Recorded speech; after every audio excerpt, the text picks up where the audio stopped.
Good morning guys, and welcome to Life of Pi, coming at you from the final day in Yangon. So I'm getting a night bus tonight to Bagan.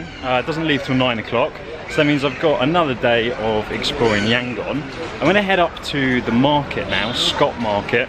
It was a market built by a guy called Scott, and they sell all manner of wares. So I'm going to walk up there, have a little wander around, and if I've got time, there's just some monk children singing behind me. If I've got some time, then I'm going to head to the Yangon Central Railway Station and jump on the railway on a little tour around the city. So here we are at the start of the market. There's some child monks that are just hanging around, and this market goes on for miles and miles. So let's see what sort of stuff's here. So it seems the top floor is mostly kind of women's clothing and things like that, but as you walk down the stairs, you're greeted by all of this magnificent art. The art around here is absolutely fantastic. I'm hoping the ground floor is going to have a bit more stuff on it. So the top floor there isn't a great deal, but then you get downstairs and it is a massive market with stuff everywhere and people selling you stuff. This guy's trying to sell me some postcards, and I've been hassled to buy stuff about 5 times now, but it's actually really cool. There's just everything in this market. So let's have a walk around and see what we can find. So one of the more beautiful things on show is Burmite amber. So this is all amber that you can buy, and it's absolutely beautiful. So I think I'm in the jewellery section of the market, because everywhere you look there is jade, amber, beautiful colours and amazing jewellery. Obviously I'm not buying any jewellery, but this is really quite cool just to walk around. And we'll see what other sections we can find. So there's just all these alleyways in the market, and every which way you turn there's something different to have a look at. So it's really interesting to walk around. I don't know what section I'm in now, but it's pretty cool. So I think I'm now in the longi section, because all of these beautiful colours are longis, which are the kind of sarong type dresses that men and women wear. So just walking out of the market, it is a hodgepodge of jewellery, antiques, painting and artwork. There's some clothing, but it's all kind of mixed-matched all over the place. I couldn't really figure out a rhyme or reason as to where anything was. It seems that jewellery is on the east side, and on the west side is kind of clothing and paintings and things like that. Pretty cool to come and have a walk around for 20 minutes, half an hour, but there isn't an awful lot to buy for me. If you're into art, antiques or local clothing, then it's pretty ideal. Next stop, the Central Railway Station, and see where we can go from there. So just on the way to the railway station, and I've stumbled across Yangon's one and only KFC.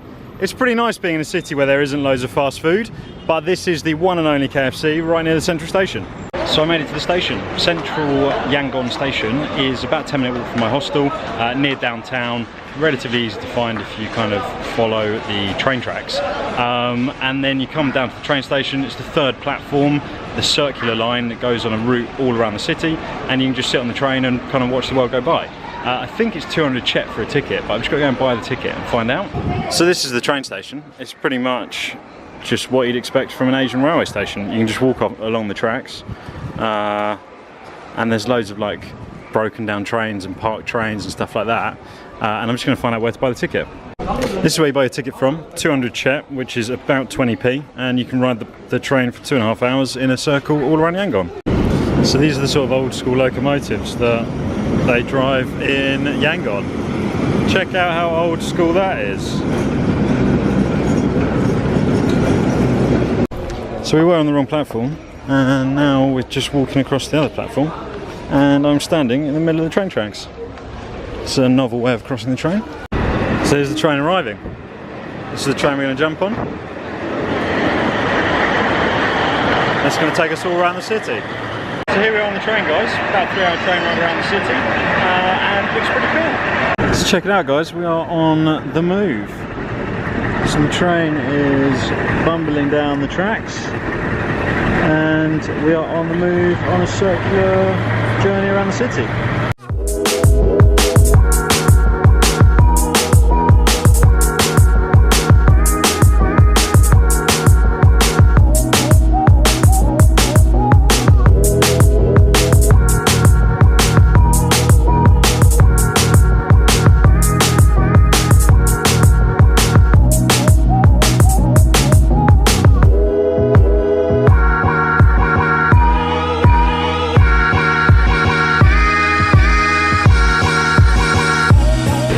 halfway around the train loop around Yangon, and it's now opened up to some quite green, lush scenery rather than city life, which is really quite pleasant.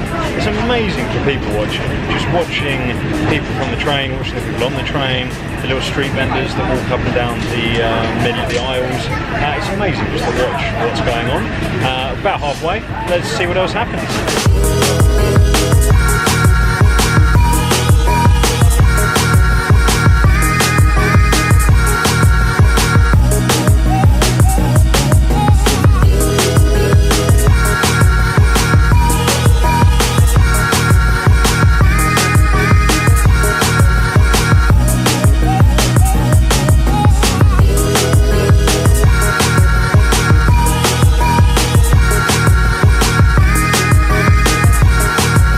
That's it from the train ride, guys.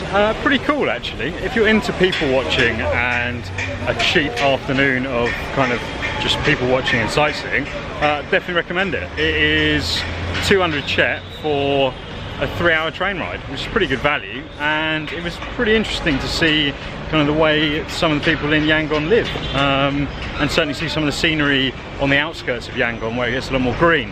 Now going back to the hostel, sort out my bags and stuff, and then we've got to get a minibus or a taxi over to the bus station and then jump on a bus to Bagan. The bus station is about 2 hours outside of the city centre, which is a bit of a nightmare, but I think you can get a minibus from around the Yangon Pagoda for 1,000 Kyat. I'm loaded up with all my bags and I'm heading for the minibus to get up to Mingala bus station, which is about 1.5 hours outside of the city, 2 hours by minibus probably. So I'm heading to the minibus. Let's see if I can find out which one it is. Somewhere on the corner of Sula Pagoda Road is where you get the minibus from. I'm just standing on the corner waiting and hoping that a minibus is going to turn up, but this is kind of the corner of Sula Pagoda Road. There's the pagoda, and you're just on the corner of Sula Pagoda Road, where all the traffic is heading up the street that way, and this is where you get the minibus from when if it turns up. So this is my ride, guys, in the boot of a taxi.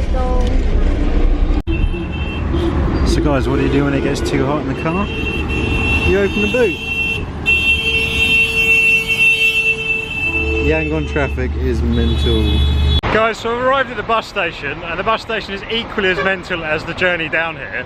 It got really hot in the car, so we opened the boot and then was driving at like 90 miles an hour with the boot open and me flying around in the back seat.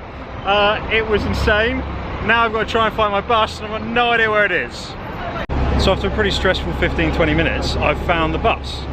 There is no rhyme or reason to where any of these buses are. You've just got to ask all the locals and eventually someone might know where it is. It's all a little bit mental, but I'm at the bus and I'm going to climb on it now. So here we are on the bus, guys. We made it. We're on the bus and I've got my own seat to myself. I've got a pillow, even got some snacks and a drink given to me as well, which is pretty nice. I hope you guys have enjoyed the video today. This is where I sign out. I'll see you tomorrow in Bagan after 10 hours on this bus. Give the video a thumbs up if you have. Remember to hit subscribe. Until tomorrow, guys. Peace out.